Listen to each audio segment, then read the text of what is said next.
Alors, c'est pour quand les enfants? Sarah, 29 ans, architecte brillante, entend cette question pour la 10e fois ce mois-ci. À Noël chez sa grand-mère, au mariage de sa cousine, au déjeuner avec sa collègue, même chez son gynécologue qui lui demande si elle y pense. Cette interrogation, apparemment innocente, cache en réalité l'une des violences psychologiques les plus subtiles et les plus pervasives de notre société. L'injonction maternelle qui transforme le choix le plus intime d'une femme en obligation sociale. Dans son appartement parisien, Sarah observe ses amies se diviser en 2 camps. D'un côté, celles qui ont cédé à la pression et parlent de leur projet bébé avec un enthousiasme qui sonne parfois faux. De l'autre, celles qui résistent et se retrouvent constamment en position de se justifier, d'expliquer, de prouver que leur vie sans enfant a du sens.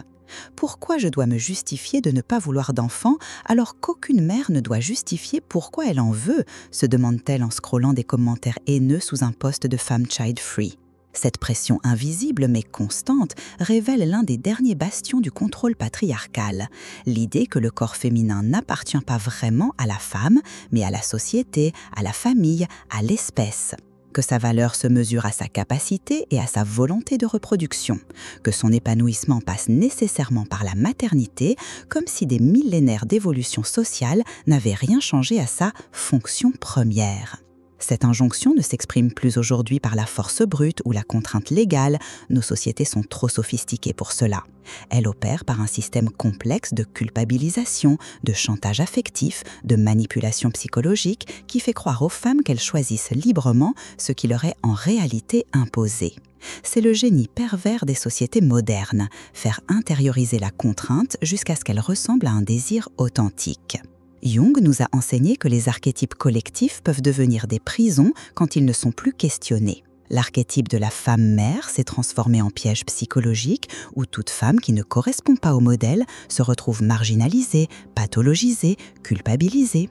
Cette pression archétypale ne vient pas seulement des hommes, elle est relayée, entretenue et parfois renforcée par les femmes elles-mêmes, victimes inconscientes d'un système qui les dépasse.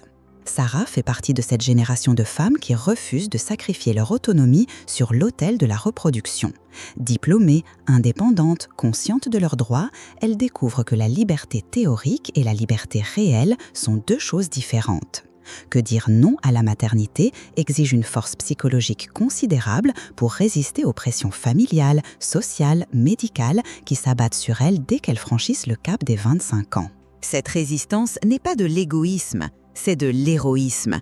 Ces femmes se battent pour préserver l'un des droits les plus fondamentaux, celui de disposer de son propre corps et de sa propre destinée. Elles refusent que leur valeur soit réduite à leur fonction reproductrice. Elles revendiquent le droit d'exister pleinement sans passer par la case maternité. Pourquoi une société qui prétend défendre l'égalité continue-t-elle à mesurer la valeur des femmes à leur volonté de procréer ? La manipulation commence dès l'enfance avec les poupées, les dinettes, les jeux qui préparent les petites filles à leur rôle naturel. Mais c'est à l'âge adulte qu'elle devient véritablement perverse, utilisant des armes psychologiques d'une redoutable efficacité que la société a perfectionnées au fil des siècles.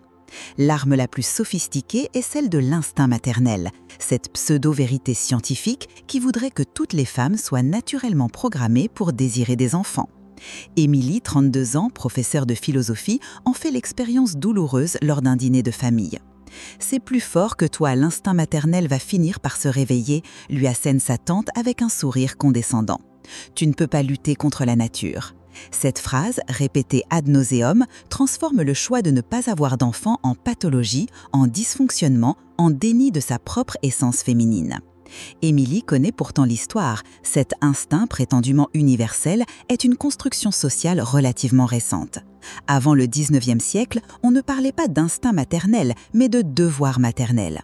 C'est la révolution industrielle et le besoin de confiner les femmes au foyer qui ont transformé l'obligation sociale en nature féminine. Mais essayer d'expliquer cela à sa famille déclenche invariablement la seconde arme, l'accusation d'intellectualisation excessive. « Tu réfléchis trop, tu compliques tout » écoute ton cœur, pas ta tête. Ces phrases, apparemment bienveillantes, cachent une violence symbolique redoutable.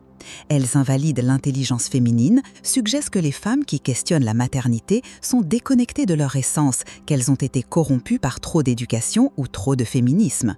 C'est une forme subtile de misogynie qui présente la réflexion comme l'ennemi de l'authenticité féminine. La troisième arme est le chantage temporel.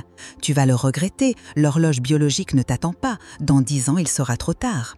Cette pression temporelle crée une angoisse artificielle qui pousse les femmes à prendre des décisions précipitées par peur de manquer le coche. Elle transforme une décision qui devrait être mûrement réfléchie en urgence existentielle. Le système déploie également l'arme de l'isolement social. Les femmes sans enfants découvrent progressivement qu'elles deviennent invisibles dans une société organisée autour des familles. Les conversations tournent autour des enfants, les sorties s'adaptent aux contraintes parentales, les amitiés se distendent. Je me sens parfois comme une extraterrestre, confie Émilie, comme si mon existence sans enfant est incompréhensible, voire suspecte. Jung nous a mis en garde contre les projections collectives, ces mécanismes par lesquels une société projette ses propres angoisses sur certains groupes.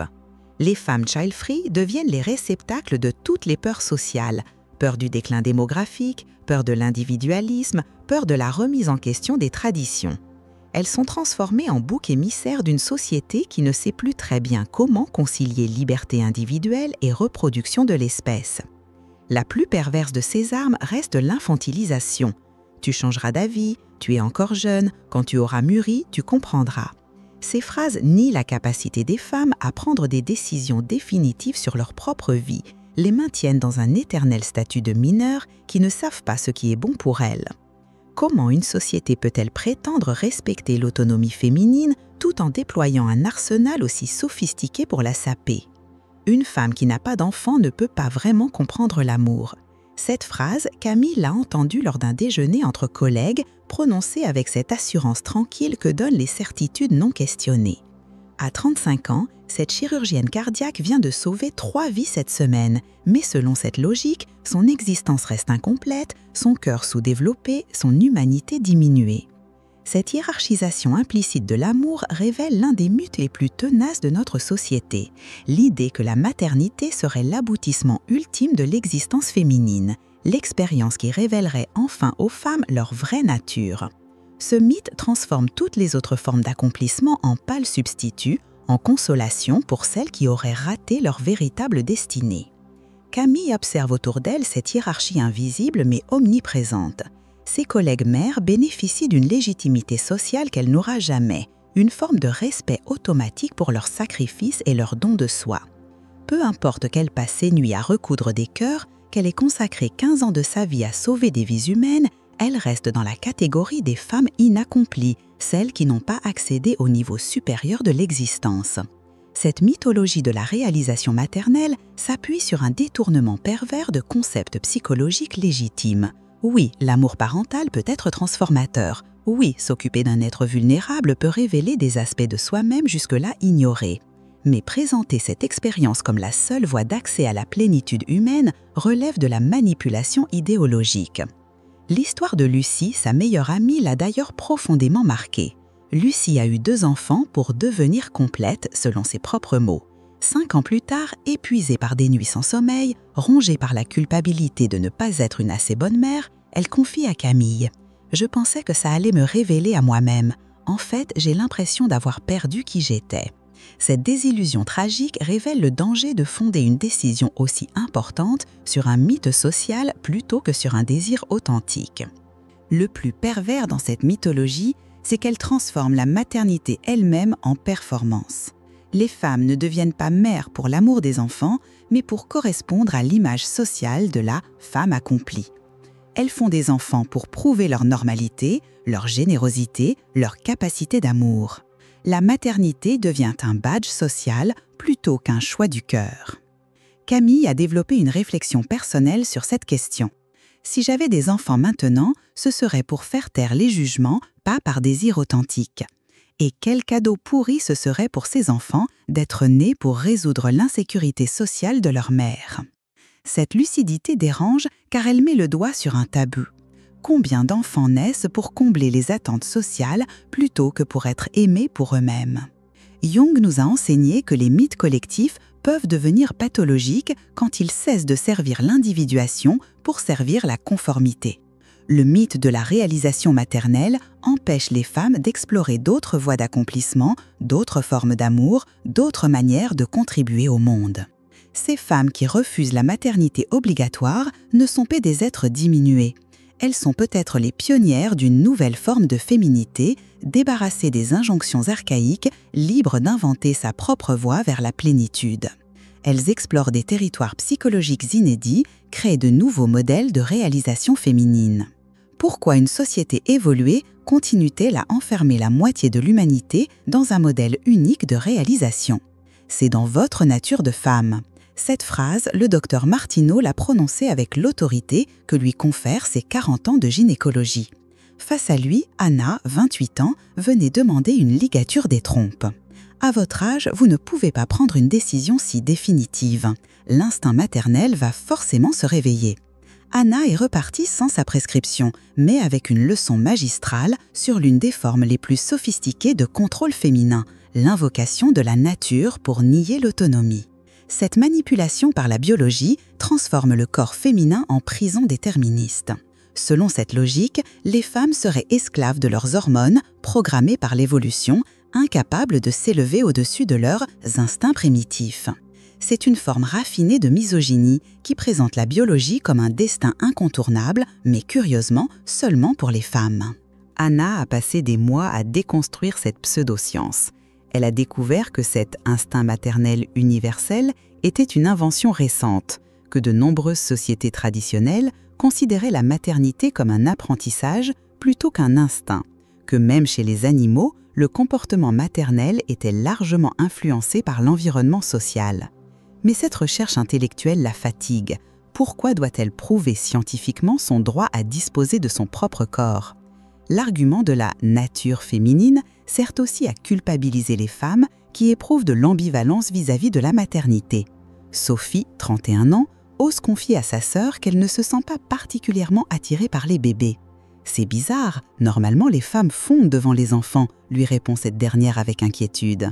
Cette remarque, apparemment innocente, transforme une préférence personnelle en anomalie pathologique, suggère que Sophie est cassée ou dénaturée. Le système médical lui-même participe à cette manipulation. Anna a consulté 4 gynécologues avant d'en trouver un qui accepte de discuter sérieusement de sa demande.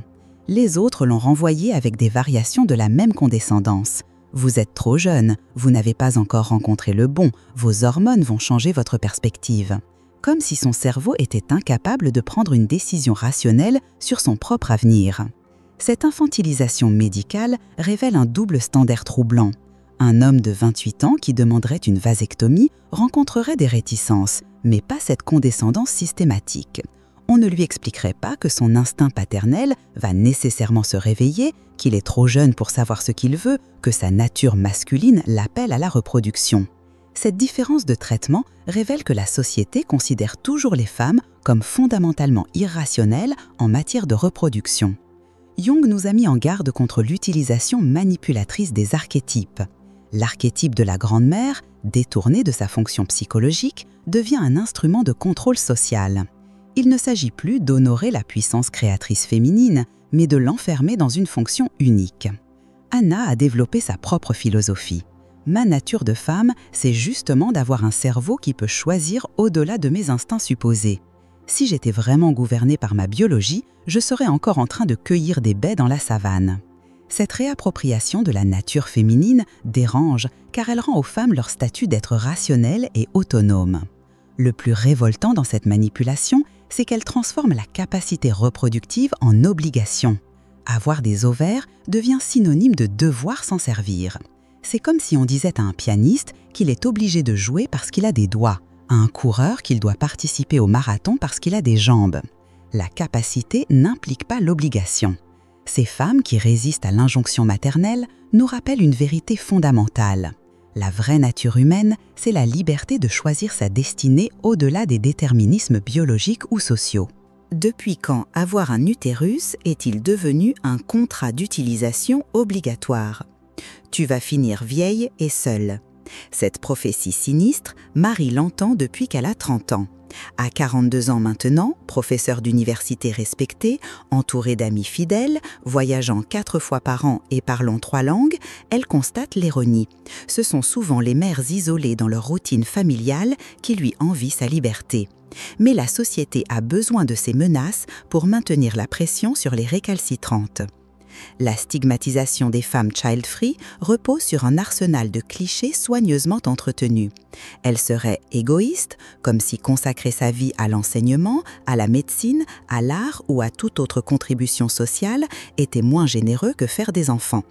Elle serait immature, comme si la capacité à prendre une décision contraignante sur son propre avenir était un signe d'infantilisme plutôt que de maturité. Marie observe comment ces stéréotypes évoluent selon l'âge. À 25 ans, elle était trop jeune pour savoir. À 30 ans, elle allait changer d'avis. À 35 ans, elle était égoïste et carriériste. À 40 ans, elle devenait aigrie et frustrée. Maintenant, elle est à plaindre. Cette évolution révèle que la société ne peut pas concevoir qu'une femme puisse être heureuse sans enfant. Elle doit nécessairement être dans le déni, le regret ou la compensation. Le système social renforce cette stigmatisation par 1000 détails quotidiens.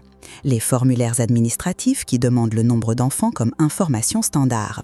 Les réductions familles nombreuses qui transforment les femmes sans enfants en citoyennes de seconde zone fiscalement pénalisées. Les événements professionnels organisés autour des contraintes parentales, excluant de facto celles qui n'en ont pas. L'isolement social des femmes child-free s'accentue avec l'âge. Leurs amies mères disparaissent progressivement, absorbées par leurs responsabilités familiales. Les nouvelles amitiés deviennent difficiles à nouer dans une société où les rencontres adultes se font souvent autour des enfants. École, activités extrascolaires, parcs. Je me retrouve parfois dans une bulle, confie Marie, comme si j'évoluais dans un monde parallèle. Cette mise à l'écart révèle l'hypocrisie sociale. On prétend célébrer la diversité et l'inclusion, mais on ostracise discrètement celles qui font des choix de vie non conformes. Marie a appris à naviguer dans les dîners où les conversations tournent exclusivement autour des enfants, où son expertise universitaire compte moins que l'expérience d'avoir changé des couches. Le plus pervers, c'est que cette stigmatisation s'auto-entretient.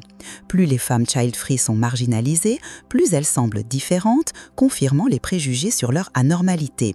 C'est un cercle vicieux parfaitement orchestré qui maintient l'ordre social traditionnel tout en donnant l'illusion du choix. Jung nous a enseigné que les boucs émissaires sociaux révèlent les angoisses collectives. Les femmes child-free cristallisent toutes les peurs d'une société en mutation. Peur du changement, peur de l'individualisme, peur de questionner les traditions. Elles deviennent les symboles de tous les bouleversements que traverse la famille contemporaine. Marie a développé une philosophie de résistance. Je refuse d'avoir honte de mes choix pour rassurer les autres sur les leurs. Cette affirmation dérange car elle révèle que beaucoup de critiques envers les femmes sans enfants viennent en réalité de femmes qui doutent secrètement de leurs propres décisions. Ces pionnières de la liberté reproductive ouvrent la voie à une société plus tolérante où la valeur d'une femme ne se mesurerait plus à sa fonction reproductive mais à sa contribution humaine globale. Elles paient le prix de cette avant-garde, mais elles redéfinissent silencieusement les possibles féminins. Pourquoi une société qui prétend valoriser la liberté individuelle punit-elle si sévèrement celles qui l'exercent vraiment ? « Dépêche-toi, tes ovules vieillissent !» Cette phrase, Claire l'a entendue pour la première fois à 32 ans lors d'une consultation de routine. Son médecin, pourtant bienveillant, venait de transformer sa visite gynécologique en séance de terrorisme reproductif. Depuis, cette horloge biologique rythme ses angoisses, transforme chaque anniversaire en compte à rebours, chaque menstruation en rappel de sa fenêtre qui se referme. Cette instrumentalisation de la biologie féminine constitue l'une des formes les plus raffinées de chantage psychologique. Elle transforme le corps féminin en bombe à retardement, la fertilité en urgence existentielle, la réflexion en luxe que les femmes ne peuvent plus se permettre passé un certain âge. C'est une prison temporelle qui pousse aux décisions précipitées. Claire observe comment cette pression temporelle affecte différemment les femmes selon leur situation. Celles en couple subissent la double pression de leur propre angoisse et de celle de leur partenaire. Celles qui sont célibataires envisagent des solutions désespérées, Grossesse avec un partenaire inapproprié, procréation médicalement assistée en solo, congélation d'ovocytes qui vident leurs économies sans garantir quoi que ce soit. L'ironie de cette urgence biologique, c'est qu'elle ignore complètement les réalités psychologiques et sociales. On presse les femmes de faire des enfants avant 35 ans, mais on ne leur offre ni la sécurité économique, ni la stabilité relationnelle, ni l'épanouissement personnel qui rendrait cette maternité sereine.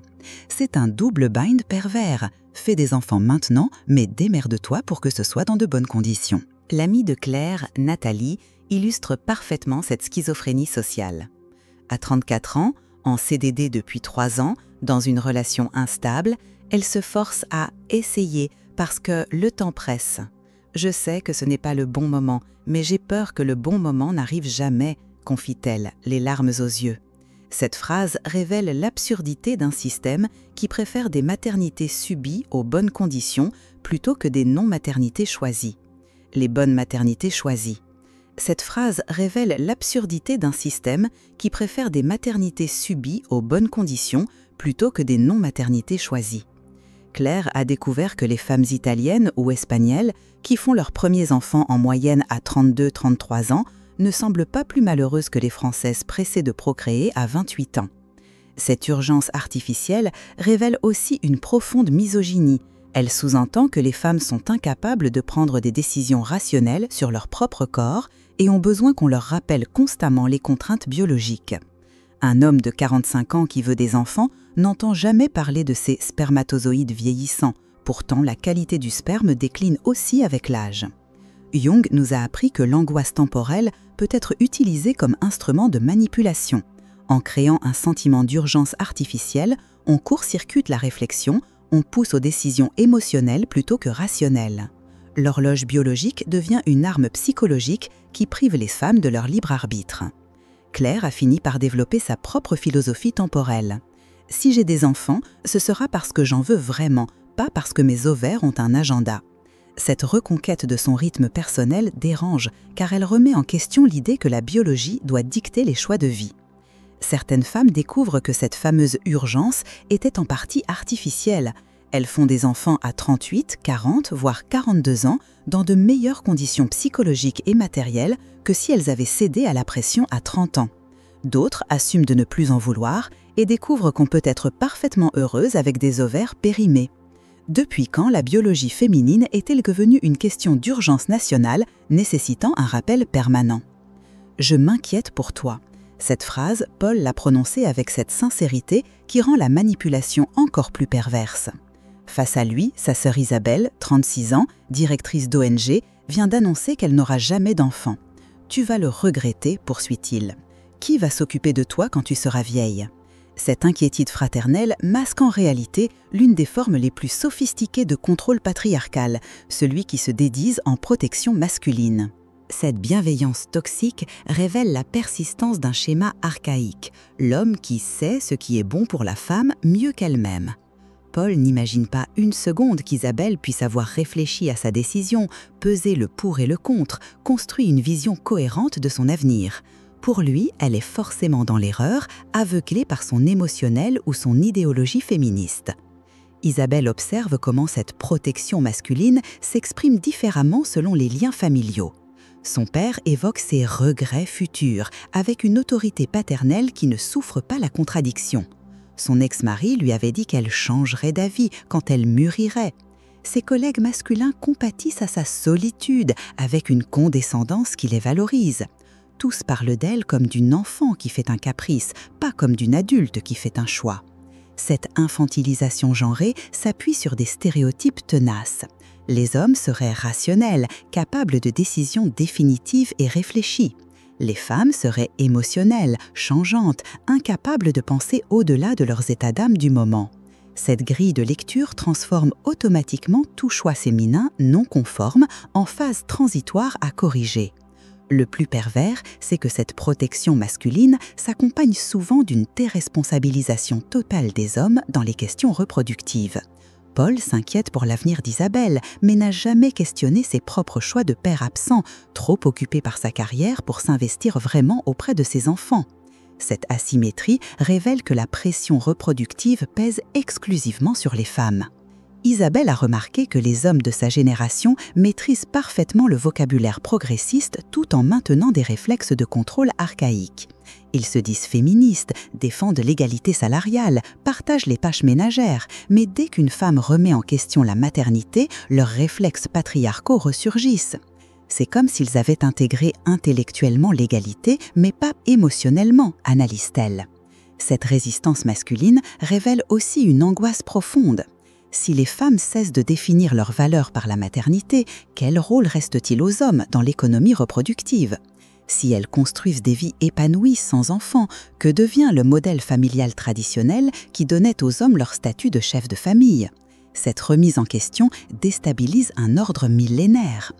Jung nous a enseigné que les résistances aux transformations sociales révèlent des peurs inconscientes. La liberté reproductive féminine menace l'illusion masculine de contrôle sur les femmes. Elle révèle que le pouvoir patriarcal reposait largement sur la dépendance économique et sociale créée par la maternité. Isabelle a développé une stratégie de résistance douce mais ferme. « Je remercie pour l'inquiétude, mais je confirme mon choix ». Cette phrase simple déconstruit la mécanique paternaliste en reconnaissant l'intention sans accepter l'autorité. Elle revendique sa capacité d'adulte responsable de ses décisions. Ces femmes qui résistent aux injonctions paternalistes redéfinissent les rapports de genre. Elles montrent qu'une femme peut être vulnérable sans être faible, indépendante sans être agressive, libre sans être égoïste. Elles obligent les hommes à questionner leurs réflexes protecteurs et à accepter l'égalité réelle plutôt que théorique. Comment des hommes qui se disent féministes peuvent-ils encore croire qu'ils savent mieux que les femmes ce qui est bon pour elles ? Le réveil de Julie a commencé par une phrase simple « Et si je n'avais jamais voulu d'enfant ?» À 38 ans, cette avocate parisienne venait de réaliser qu'elle n'avait jamais vraiment questionné cette évidence sociale. Toute sa vie, elle avait reporté la maternité, d'abord les études, puis la carrière, puis trouver le bon partenaire. Mais au fond, reportait-elle vraiment ou évitait-elle intuitivement quelque chose qu'elle n'avait jamais désiré ? Cette prise de conscience libératrice révèle l'ampleur de la manipulation sociale. Combien de femmes vivent dans l'angoisse de ne pas encore avoir d'enfants alors qu'elles n'en ont jamais vraiment voulu ? Combien se torturent psychologiquement pour correspondre à un modèle qui ne leur convient pas ? Julie découvre qu'elle n'est pas la seule à avoir confondu pression sociale et désir personnel. La libération commence par l'apprentissage de l'autodéfense psychologique. Julie a développé un arsenal de réponses aux questions invasives. « Ce choix me convient parfaitement. J'ai une vie très épanouie, merci. Cette décision n'est pas négociable. » Ces phrases simples mais fermes court-circuitent les tentatives de culpabilisation en affirmant la légitimité de son choix. L'histoire d'Amélie, sa nouvelle amie rencontrée dans un groupe de femmes child-free, l'inspire particulièrement. Amélie a eu le courage de divorcer à 33 ans quand son mari a posé un ultimatum « des enfants ou le divorce ». « J'ai choisi ma liberté », raconte-t-elle, « et 3 ans plus tard, je suis avec quelqu'un qui partage mes valeurs.